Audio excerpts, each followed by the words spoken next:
கார்த்திகை மாதம் மாலை அணிந்து நேர்த்தியாகவே விரதம் இருந்து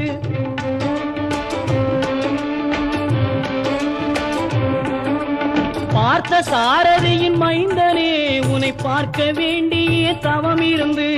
பார்த்த சாரதியின் மைந்தனே உன்னை பார்க்க வேண்டிய தவம் இருந்து இருமுடி